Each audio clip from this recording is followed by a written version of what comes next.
അപ്പോൾ തിരുവോണ ദിവസം രാവിലെ നമ്മൾ ഈ തിരുവോണ വിളക്ക് തെളിയിക്കുന്നത് ഏറ്റവും നല്ല അഭിവൃദ്ധിക്ക് കാരണമാകുന്ന ഒന്നാണ്. നമ്മുടെ വീട്ടിലെ ദോഷങ്ങളെല്ലാം മാറ്റിയെടുക്കാൻ ഇത്രയും ഗുണപരമായിട്ടുള്ള മറ്റൊരു കാര്യം തന്നെയില്ല. പ്രിയപ്പെട്ടവരെ, എല്ലാവർക്കും തിരുവോണ ആശംസകൾ. തിരുവോണത്തിന് അതിരാവിലെ നമ്മൾ തെളിയിക്കുന്ന വിളക്കുണ്ട്. എൻ്റെ പേരാണ് തിരുവോണ വിളക്ക്, അല്ലേ? നമ്മളെല്ലാവരും അത് ചെയ്യാറുണ്ട്, കാലങ്ങളായിട്ട് ചെയ്തു പോരുന്ന ഒന്നാണ്. എന്നാൽ യഥാർത്ഥ രീതിയിൽ തിരുവോണ വിളക്ക് തെളിയിക്കാൻ എത്ര പേർക്കറിയാം? പലരും എന്നും ചെയ്യുന്നത് പോലെ രാവിലെ എഴുന്നേറ്റ് കുളിച്ച് തിരുവോണ വിളക്ക് തെളിയിക്കുന്നു. ശരിക്കും പറഞ്ഞാൽ വിഷുവിന് നമ്മൾ കണി കാണാൻ വിളക്ക് തെളിയിക്കുന്നത് എങ്ങനെയാണ്? സാധാരണ വിളക്ക് തെളിയിക്കും പോലെയാണോ? അല്ലല്ലോ. അന്ന് വിഷുക്കണിയൊക്കെ ഒരുക്കി വെച്ച് സവിശേഷകരമായിട്ടുള്ള രീതിയിലാണ് നമ്മൾ വിളക്ക് തെളിയിക്കുന്നത്. പക്ഷെ തിരുവോണത്തിന് നമ്മൾ അങ്ങനെ പ്രാധാന്യം കൊടുത്ത് ചെയ്യാറുണ്ടോ? ചെയ്യുന്നവർ ഒരുപാട് പേരുണ്ട്. എന്നാൽ ബഹുഭൂരിപക്ഷം പേർക്കും തിരുവോണ വിളക്ക് അതിൻ്റെ വലിയ രീതിയൊന്നും വേണ്ട, ഏറ്റവും കുഞ്ഞു രീതിയിൽ അത് എങ്ങനെ ചെയ്യണമെന്നല്ലേ അറിയില്ല. ചിലർക്ക് അത്തക്കളത്തിനും മധ്യത്തിൽ ഒരു വിളക്ക് തെളിയിക്കുന്നതാണ് തിരുവോണ വിളക്ക് എന്നുള്ളൊരു തെറ്റിദ്ധാരണയുണ്ട്. അല്ല, നമ്മുടെ വീട്ടിലെ പൂജാമുറിയിലോ അല്ലെങ്കിൽ നമ്മൾ നിലവിളക്ക് തെളിയിക്കുന്ന ഉമ്മറത്തോ എവിടെയാണെന്ന് വെച്ചാൽ അവിടെ രാവിലെ സമയത്ത് നമ്മൾ തെളിയിക്കുന്ന വിളക്കാണ് തിരുവോണ വിളക്ക്. ഈ വർഷം അത് എത്ര മണിക്കാണ് നമ്മൾ തെളിയിക്കേണ്ടത്, എങ്ങനെയാണത് തെളിയിക്കേണ്ടത്, ഈ ഐശ്വര്യ സമ്പൽ സമൃദ്ധികളെല്ലാം നമുക്ക് ഒരു വർഷം നീണ്ടു നിൽക്കുന്ന ആ ഗുണങ്ങളെല്ലാം നേടിയെടുക്കാൻ നമ്മൾ അതെങ്ങനെ ചെയ്യണം എന്നുള്ള എല്ലാ കാര്യങ്ങളും ഈ ചെറിയ വീഡിയോയിലൂടെ ഞാൻ വ്യക്തമായിട്ട് പറഞ്ഞുതരാം. നമസ്കാരം, ഞാൻ RJ അയ്യർ ഹരിചന്ദന മഠം. ഹൈന്ദവ ആചാര സംബന്ധമായ ജ്യോതിഷ മോട്ടിവേഷൻ സംബന്ധമായ ഒട്ടേറെ കാര്യങ്ങൾ പറഞ്ഞു തരുന്ന ഒരു വാട്സപ്പ് ചാനൽ നമുക്കുണ്ട്. ഇതിൻ്റെ കീഴെ കമൻറ്റ് ബോക്സിലും ഡിസ്ക്രിപ്ഷൻ ബോക്സിലും അതിൻ്റെ ലിങ്ക് കൊടുത്തിട്ടുണ്ട്. അതിലൂടെ ചാനൽ പ്രവേശിച്ചാൽ നിങ്ങളുടെ പിറന്നാളിന്, നിങ്ങളുടെ കുടുംബ അംഗങ്ങളുടെ പിറന്നാളിന് സൗജന്യമായിട്ട് പുഷ്പാഞ്ജലി അർച്ചനകൾ നടത്തി കിട്ടുന്നതാണ്. അപ്പോൾ തിരുവോണത്തിൻ്റെ തലേദിവസം ഉത്രാടത്തിന് നമ്മൾ വൈകുന്നേരം വിളക്ക് തെളിയിച്ച് നമ്മൾ ഉഴിഞ്ഞൊക്കെ വെച്ചിട്ടുണ്ടാവും പലരും, അല്ലേ? ഉത്രാടമൊഴിച്ചിൽ, അതിനെക്കുറിച്ച് നമ്മളൊരു വീഡിയോ ചെയ്തിട്ടുണ്ട്, അല്ലേ? അപ്പം ഉത്രാടമൊഴിച്ചിൽ നടത്തിയ ആ നാണയം അവിടെ കാണും. അതില്ലെങ്കിൽ, അത് ചെയ്തിട്ടില്ലെങ്കിലും കുഴപ്പമില്ല. നമ്മൾ ചെയ്യേണ്ടുന്ന കാര്യം അത് ഇനി നിങ്ങൾ ചെയ്യാൻ വിട്ടുപോയിട്ടുണ്ടെങ്കിൽ പോലും നമുക്ക് തിരുവോണ വിളക്ക് തെളിയിക്കാം. ആ തിരുവോണ വിളക്ക് തെളിയിക്കേണ്ടുന്ന കാര്യങ്ങളെ ഞാൻ പറഞ്ഞുതരാം. അതായത് ഇതിനു വേണ്ടിയിട്ടൊരു പരന്ന തട്ടം വേണം, ഒരു നിലവിളക്ക് വേണം. അപ്പം രാവിലെ നമ്മൾ ഒരു നിലവിളക്ക് നല്ല ശുദ്ധമായിട്ട് കഴുകിയെടുത്തിട്ട് അതൊരു തട്ടത്തിൽ വെക്കണം. എന്നിട്ട് നിലവിളക്കിൻ്റെ മുകളിലും മധ്യത്തിലും ഏറ്റവും താഴെ അതിൻ്റെ പാദം വരുന്ന ഭാഗത്ത് 3 ചന്ദനം തൊട്ട് അലങ്കരിക്കണം. അപ്പോൾ എങ്ങനെ? മുകളിലെ വിളക്കിൻ്റെ മുകൾ ഭാഗത്ത് അതിൻ്റെ നാമ്പ് വരുന്ന മധ്യഭാഗത്തുള്ള നീണ്ട ഭാഗത്തൊന്ന്, അതിൻ്റെ പാദത്തിൻ്റെ അവിടെ ഒന്ന്, അങ്ങനെ 3 മുകളിൽ, മധ്യത്തിൽ, താഴെ എന്നുള്ളൊരു കണക്ക്, അത്രയേ ഉള്ളൂ. അങ്ങനെ 3 ചന്ദനം തൊട്ടും എന്നിട്ട് മധ്യത്തിൽ വരുന്നതിൻ്റെ പുറത്ത് ഒരു കുങ്കുമവും കൂടി തൊട്ടയ്ക്കുക. മധ്യത്തിൽ വരുന്നതിന് ഒരു കുങ്കുമവും കൂടി തൊട്ടയ്ക്കുക. എന്നിട്ട് വിളക്കിന് ചുറ്റും 10 പൂക്കൾ ഇങ്ങനെ ചുറ്റി വയ്ക്കുക. 10 തരം പൂക്കൾ കിട്ടാമെങ്കിൽ അത്രയും നല്ലതാണ്. അതൊരു അത്തക്കള സങ്കല്പമാണ് കേട്ടോ, പൂജാമുറിയിലുള്ള. ഇല്ലെങ്കിൽ ഒരേ പൂക്കൾ മതി, 10 എണ്ണം ചുറ്റി വയ്ക്കുക വിളക്കിന് ചുറ്റും. 10 മതി. ഇനി നമ്മൾ 5 തിരിയിട്ട വിളക്ക് തെളിയിക്കണം. നെയ് വിളക്കാണ്. 5 തിരിയിട്ട് നെയ് വിളക്ക് തെളിയിക്കണം. തെളിയിച്ചിട്ട് ഇങ്ങനെ പ്രാർത്ഥിക്കണം.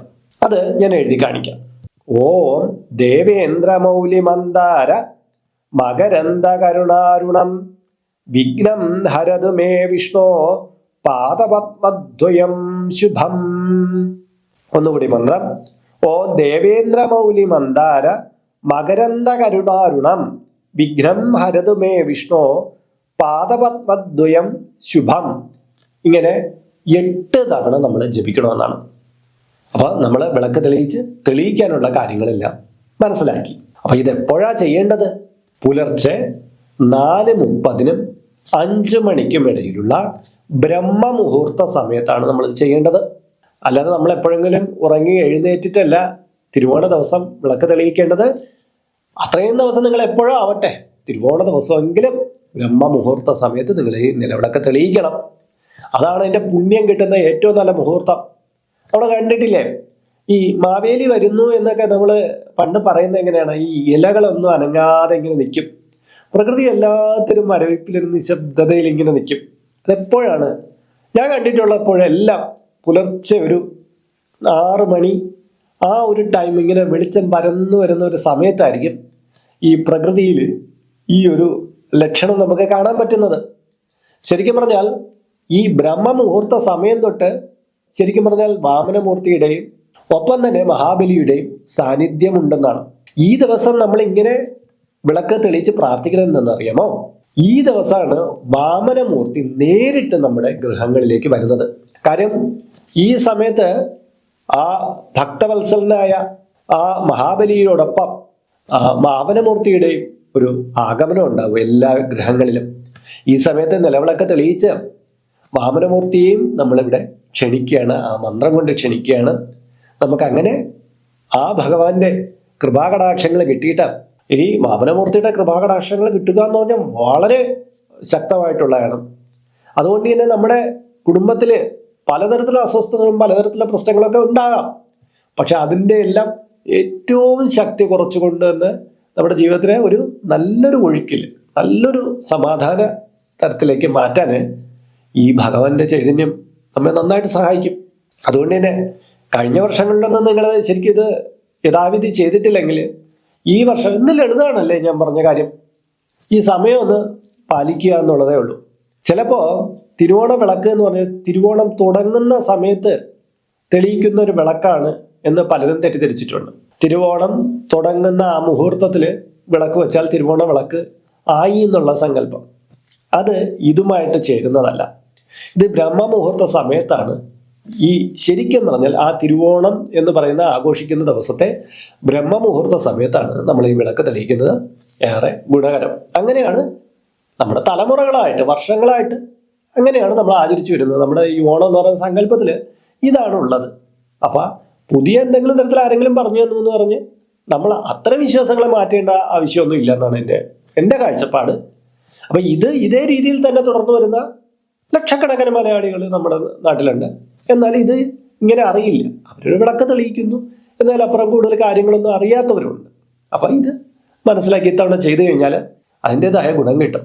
അപ്പം തന്നെ ഞാൻ പറഞ്ഞോട്ടെ, നിങ്ങളുടെ പ്രിയപ്പെട്ടവരെയും കൂടെ ഇത് തൊഴാൻ വേണ്ടിയിട്ട് ആ സമയത്ത് തൊഴുക, പ്രാർത്ഥിക്കുക, അങ്ങനെയുള്ള കാര്യങ്ങൾ ചെയ്യുന്നത് ഉത്തമമാണ്. പിന്നെ തലേദിവസം ഉത്രാടത്തിന് വിളക്ക് തെളിയിച്ച് നാണയം വെച്ചിട്ടുള്ളവർ തൊഴുത് കഴിഞ്ഞിട്ട് ഈ നാണയമൊക്കെ എടുത്ത് പുറത്ത് നമ്മൾ അന്ന് അമ്പലത്തിൽ പോകുമല്ലോ, അമ്പലത്തിൽ പോയി ഭണ്ഡാരത്തിൽ ഇടാനൊന്നും വിട്ടുപോരുത്. നാണയം അവിടെ വച്ചിട്ട് പോയേക്കരുത്.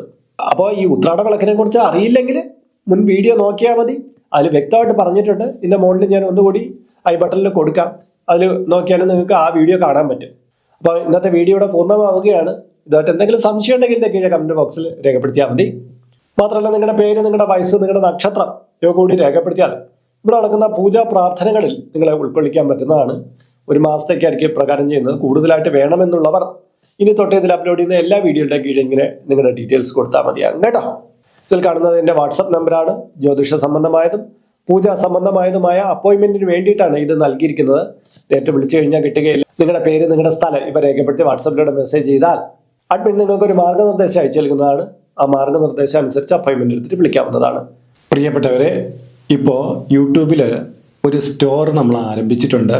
നിങ്ങൾക്ക് ആവശ്യമുള്ള പൂജാ സാധനങ്ങൾ മേടിക്കാൻ വേണ്ടിയിട്ടുള്ള ഒരു സ്റ്റോറാണിത്. കുറേ സാധനങ്ങൾ ലിസ്റ്റ് ചെയ്തിട്ടുണ്ട്. നിങ്ങളുടെ ആവശ്യത്തിന് വേണ്ടുന്ന കാര്യങ്ങൾ നിങ്ങൾ നോക്കിയിട്ട് നിങ്ങൾക്ക് ആ തുകയ്ക്ക് മേടിക്കാൻ ഇത് ഗുണകരമാണോ എന്നൊക്കെ ഒന്ന് സെർച്ച് ചെയ്തിട്ട് വേണമെങ്കിൽ ഇത് നിങ്ങൾക്ക് പർച്ചേസ് ചെയ്യാവുന്നതാണ്. ഈ രീതിയിലാണ് മൊബൈൽ ഫോണിൽ കാണപ്പെടുക. കണ്ടില്ലേ, ഇങ്ങനെ നമുക്ക് സ്റ്റോർ നോക്കിയിട്ട് നമുക്കതിൽ പ്രവേശിക്കാം. ഇതിൽ കുറേ കാര്യങ്ങൾ ലിസ്റ്റ് ചെയ്തിട്ടുണ്ട്. പുതുതായിട്ട് ചില കാര്യങ്ങൾ ഉടനെ ആഡ് ചെയ്യുന്നതാണ്. ഈ രീതിയിലാണ് നമ്മൾ കമ്പ്യൂട്ടറിലൂടെ ലാപ്ടോപ്പിലൂടെയൊക്കെ നോക്കുമ്പോൾ കാണപ്പെടുന്നത്. ഈ രീതിയിൽ നിങ്ങൾക്ക് എടുക്കാവുന്നതാണ്. മൊബൈൽ ഫോൺ വഴിക്കും കമ്പ്യൂട്ടർ വഴിക്കും നിങ്ങൾക്കത് ചെയ്യാവുന്നതാണ്. അപ്പോൾ മറ്റൊരു വീഡിയോയിൽ മറ്റൊരു വിശേഷമായിട്ട് വീണ്ടും കണ്ടുമുട്ടും വരെ എല്ലാവർക്കും നമസ്കാരം. നിങ്ങളുടെ സ്വന്തം RJ ഹരിചന്ദ്ര മഠം. നമസ്തേ.